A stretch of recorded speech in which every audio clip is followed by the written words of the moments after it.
দেশটি ধর্ম বিষয়ক মন্ত্রণালয়ের সম্মানিত সচিব, ইসলামিক ফাউন্ডেশনের সম্মানিত মহাপরিচালক, বায়তুল মুকাররম মসজিদের সম্মানিত খতিব, দেশের বিশিষ্ট আলেম ওলামা ও পীর মাশায়েখ বৃন্দ, গণমাধ্যমের সহকর্মীবৃন্দ, আমন্ত্রিত অতিথিবৃন্দ, উপস্থিত সুধীবৃন্দ, আসসালামু আলাইকুম ওয়া রাহমাতুল্লাহি ওয়া বারাকাতুহু।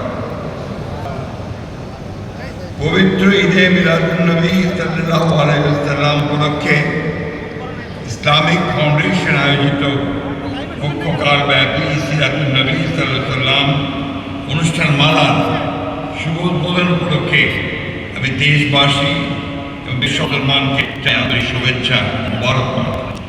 ঈদে নবী সাল্লাল্লাহু আলাইহি ওয়াসাল্লাম সারা বিশ্বের মুসলমানদের জন্য অত্যন্ত পবিত্র ও মহামান্বিত সময়। এই মহতী পবিত্র অনুষ্ঠানে বলতে পেরে আমি মহান রব্বুল আলামিনের দরবারে অশেষ শুকরিয়া আদায় করছি। সর্বকালের সর্বশ্রেষ্ঠ মানব, বিশ্ব মানবতার মুক্তির দূত আমাদের প্রিয় নবী হযরত মুহাম্মদ সাল্লাল্লাহু আলাইহি ওয়াসাল্লামের প্রতি জানাই অগণিত সালাম ও দরুদ।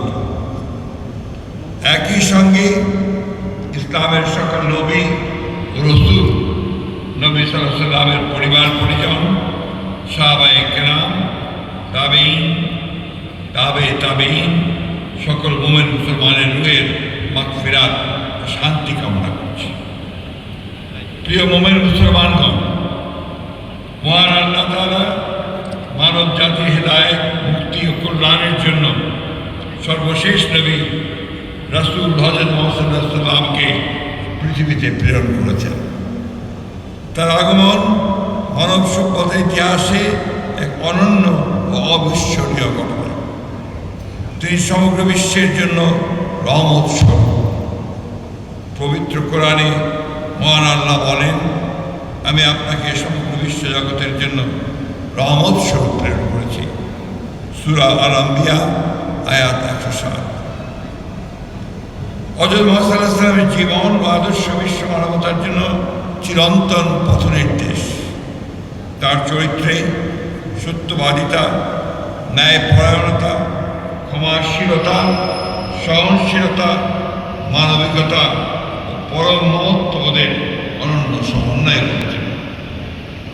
দরিদ্র, এতিম ও নিপীড়িত মানুষের প্রতি তিনি ছিলেন মদাসীন।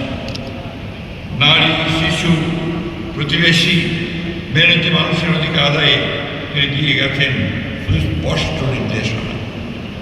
তিনি মানুষকে শিখিয়েছেন ধর্ম, বর্ণ, গোত্র, ভাষা, অঞ্চল কিংবা সামাজিক অবস্থানের কারণে কোনো মানুষকে অবজ্ঞা করা যাবে না। মানুষের মর্যাদা প্রতিষ্ঠা এবং ন্যায় ও ইনসাফের সমাজ গঠনই ছিল তার অন্যতম শিক্ষা। রাসূলুল্লাহ সাল্লাল্লাহু আলাইহি ওয়াসাল্লাম বলেছেন, তোমাদের মধ্যে সেই ব্যক্তি উত্তম যে তার চরিত্রে উত্তম।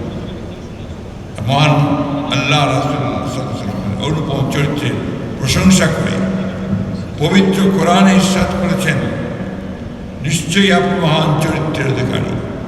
সূরা আল-আহজাব আয়াত 21।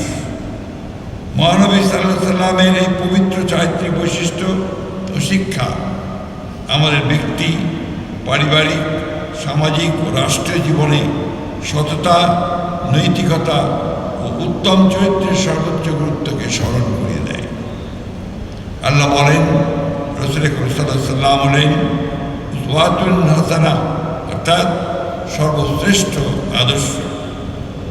আজকের বিশ্বে হিংসা, সংঘাত, অসহিষ্ণুতা, বৈষম্য, উগ্রতা, মিথ্যা ও নৈতিক অবক্ষয় যে বিস্তার ঘটছে, তা থেকে উত্তরণের জন্য মহানবী সাল্লাল্লাহু আলাইহি ওয়াসাল্লামের আদর্শ অনুসরণের কোনো বিকল্প নেই।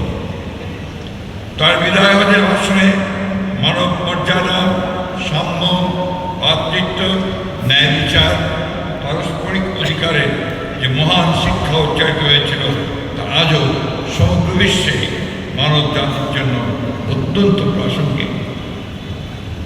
মহানবী সাল্লাল্লাহু আলাইহি ওয়াসাল্লামের মাধ্যমে আল্লাহ তাআলা সার্বজনীন চিরন্তন ও পূর্ণাঙ্গ জীবন বিধান কমপ্লিট কোড অফ লাইফ পবিত্র কুরআন নাযিল, তার মাধ্যমে মানব জাতির শান্তি, ন্যায়, সাম্য, ভ্রাতৃত্ব ও মানবিকতার অনুপম জ্ঞান ও আদর্শ ইসলাম ধর্মকে পরিপূর্ণতা দান করে। মহানবী সাল্লাল্লাহু আলাইহি ওয়াসাল্লামের প্রতি প্রকৃত ভালোবাসা প্রকাশের উপায় হল কোরআন ও সুন্নাহর আলোকে আমাদের জীবন, পরিবার, সমাজ ও রাষ্ট্র